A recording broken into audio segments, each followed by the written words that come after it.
ಪಾಕಿಸ್ತಾನದ ಮೇಲೆ 3 ದಿನ ಭಾರತ ಯುದ್ಧ ಸಾರಿದ್ದರೆ ಇಡೀ ಪಾಕಿಸ್ತಾನವನ್ನು ಸರ್ವನಾಶ ಮಾಡಬಹುದಾಗಿತ್ತು ಎಂದು ಶಾಸಕ ಎಸ್ಆರ್ ಶ್ರೀನಿವಾಸ್ ಬೇಸರ ವ್ಯಕ್ತಪಡಿಸಿದರು.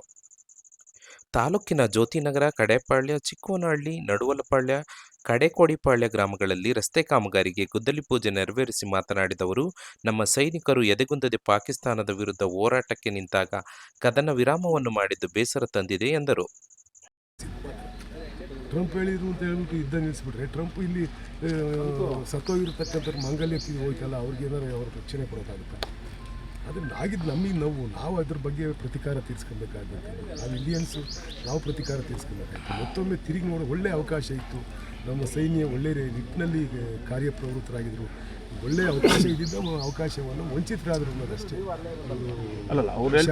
ನಾನು ಹೇಳಿದ್ದೆಲ್ಲ ಕೇಳ್ತೀರಾ? ನಾನು ಎಷ್ಟು ಸತ್ಯ ಹೇಳ್ತಿದ್ದೀನಿ, ಎಷ್ಟು ಸುಳ್ಳು ಹೇಳ್ತಿರ್ತೀನಿ ಅದು ಗೊತ್ತಾಗಲ್ಲ. ಯುದ್ಧ ಎಲ್ಲಿ ನಡೀತಾ ಐತೆ? ನಿಂತೈತೆ ತಾನೆ, ಅವರೇ ಒಪ್ಕೊಂಡಿದ್ದಾರೆ ತಾನೆ. ಒಪ್ಕೊಂಡ ಮೇಲೆ ತಿರ್ಗಿ ಅದ್ರ ಬಗ್ಗೆ ನಿಂತಿಲ್ಲ, ಇನ್ನೂ ಶಾಂಪಲ್ಲು, ಟ್ರೈಲರು ಅವೆಲ್ಲ ಸುಮ್ಮನೆ ಬಾಯಿ ಮಾಟಕ್ಕೆ ಜನ ನಂಬಿಸೋಕ್ಕೆ, ಜನರ ಪ್ಲೀಸ್ ಮಾಡೋಕ್ಕೆ ಹೇಳ್ತಕ್ಕಂಥ ವಿಚಾರಗಳು ಇಟ್ಟಿದ್ರು. ಕರೆಕ್ಟ್ ರೂಟಲ್ಲಿ ನಮ್ಮ ಸೈನ್ಯ ಕಾರ್ಯಪ್ರವೃತ್ತವಾಯಿತು. ಅದಕ್ಕೆ ಅವಕಾಶ ಕೊಡಬೇಕಾಗಿ ಸೈನ್ಯಕ್ಕೆ ಅವಕಾಶ ಕೊಟ್ಟಿದ್ರೆ ಇನ್ನೊಂದು ವಾರ 3 ದಿವಸ ಕೊಟ್ಟಿದ್ರೆ ಅವರು ಪೂರಾ ಮಠಾಶ ಆಗೋರು. ಆವಾಗ ಇವರು ಏನು ಬೇಕಾದ್ರೂ POKನೇ ಬೇಕಾದರೂ ಕೇಳಿದ್ರು ಕೊಟ್ಬಿಡೋರು. ಈಗ ತಿರ್ಗಾ ಅವ್ರ ಕೈ ಕೊಟ್ಟು ಅವರು ಭಾಷಣ ಮಾಡೋಂಗೆ ಆಗೈತಲ್ಲ. ಅವ್ರು ಪ್ರೈಮ್ ಮಿನಿಸ್ಟರ್ ಯುದ್ಧ ಹೋಗ್ಯವನೇ, ಅವನು ಭಾಷಣ ಮಾಡೋನೇ. 5 ಕೋಟಿ ರೂಪಾಯಿ ಹಣ ಮಾಡ್ತಾಯಿದ್ದೀವಿ. ನಾವು ಕೆಲವು ಅರ್ಧ ಮಾಡಿಬಿಟ್ಟಿದ್ದು. ಕೆಲವು ನಮ್ಮ ಇಂಜಿನಿಯರ್ಸು ಸರಿಯಾಗಿ ಮೆಜರ್ಮೆಂಟ್ ಕೊಟ್ಟು ಅದರಿಂದ ಕಡಿಮೆ ಹಣ ಹಾಕಿದ್ದು ಲಾಸ್ಟ್ ಟೈಮು. ಈಗ ಇವೆರಡೇ ರೋಡ್ ಇರೋದು ಅಂತ ನಾನು ಅಂದ್ಕೊಂಡಿದ್ದೆ. ಇವೆರಡು ರೋಡ್ ಆಗೋವಷ್ಟು ಈಗ ಹಾಕಿದ್ದೀವಿ. 35 ಲಕ್ಷ ರೂಪಾಯಿ ಹಾಕಿದ್ದೀವಿ.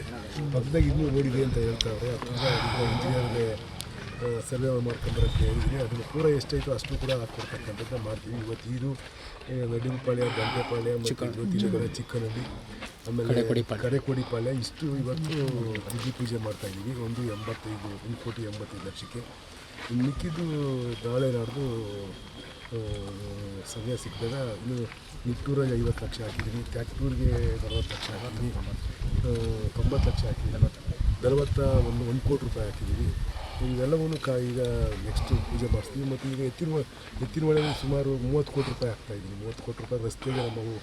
ನಾನು ಹಿಂದೆ ಎತ್ತಿನ ಹೊಳೆ ಪ್ರಾರಂಭ ಎಷ್ಟು ಗ್ರಾಮಗಳು ಈ ಹಟ್ಟಿ ಇದ್ವಲ್ಲ, ಹಟ್ಟಿ ಇವೆಲ್ಲವೂ ಕೂಡ ಹಿಂದೆಲ್ಲ ಯಾರೋ ಒಬ್ಬರು ಹೆಸರಾಗಿದ್ದು ಅವೆಲ್ಲವೂ ಈಗ ಕಂದಾಯ ಗ್ರಾಮ ಮಾಡ್ತಾಯಿದ್ದೀವಿ. ನಿರಂತರವಾಗಿ ಆ ಪ್ರೋಸೆಸ್ಸಲ್ಲಿ ಆ ಥರ ಇರೋ ಎಲ್ಲ ಮಾಹಿತಿಗಳು ಕೂಡ ನಾವು ತಗೊಂಡಿದ್ದೀವಿ. ಕೆಲವು ಮಾತ್ರ ಈಗ ತೊಳೆಕೊಪ್ಪ ಕಾಲೋನಿ ಒಂದು ಇದು ಯಾರು ಹಿಡುವಳಿ ಜಮೀನಲ್ಲಿದೆ. ಅದು ನಮ್ಮಲ್ಲಿ ಕೆಲವು ನಿಯಮಗಳಿವೆ. 700 ಮೀಟ್ರು ಮೂಲ ಗ್ರಾಮದಿಂದ ದೂರ ಇರಬೇಕು ಅಂತಕ್ಕಂಥದ್ದು ಒಂದು. ಅದು ಮೂಲ ಗ್ರಾಮದಿಂದ ಹತ್ತಿರ ಯಾವ್ಯಾವ ಇವೆ ಅವು ಮಾತ್ರ ಉಳ್ಕೊಂಡಿರ್ತಕ್ಕಂಥದ್ದು. ಅದಕ್ಕೆ ಸರ್ಕಾರಕ್ಕೂ ಕೂಡ ನಾನು ನಾಳೆ ಒಂದ್ಸರಿ ಮನವಿ ಮಾಡಿದ್ವಿ. ಆ ಒಂದು ರಿಲ್ಯಾಕ್ಸೇಷನ್ ಕೊಡಬೇಕು. ಅದು ರಿಲ್ಯಾಕ್ಸೇಷನ್ ಕೊಟ್ಟರೆ ಯಾರ್ಯಾರು ಈಗ ಉಳ್ಕೊಂಡಿದ್ದಾವೆ ಸಣ್ಣ ಪುಟ್ಟ ಉಳ್ಕೊಂಡಿರ್ತಕ್ಕಂಥ ಮಡೆನಹಳ್ಳಿ ಹೊಸ ಕಾಲೋನಿ ಕೂಡ ಸರ್ವೆ ನಂಬರ್ 85 ಗೋಮಾಳದಾಗಿದ್ದರೂ ನಾವೆಲ್ಲ ಮಾಡ್ತೀವಿ.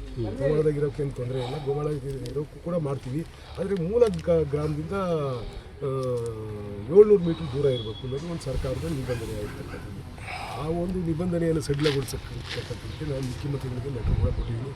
ಅದನ್ನು ನಾವು ಮುಂದಿನ ದಿನದಲ್ಲಿ ಇದೇ ಸಂದರ್ಭದಲ್ಲಿ ತಾಲೂಕು ಅಧ್ಯಕ್ಷ ವೆಂಕಟೇಶ್, ಉಂಡೇರಾಮಣ್ಣ, ಬಸವರಾಜು, ಕೊಪ್ಪ ವೆಂಕಟೇಶ್, ಲೋಕೇಶ್, ರಾಜಣ್ಣ, ಬೆಲವತ್ತ ಶಿವಕುಮಾರ್, ಸಿದ್ದರಾಜು, ನಟರಾಜು, ಪ್ರಭಾಕರ್ ಸೇರಿದಂತೆ ಹಲವು ಮುಖಂಡರು ಭಾಗಿಯಾಗಿದ್ದರು.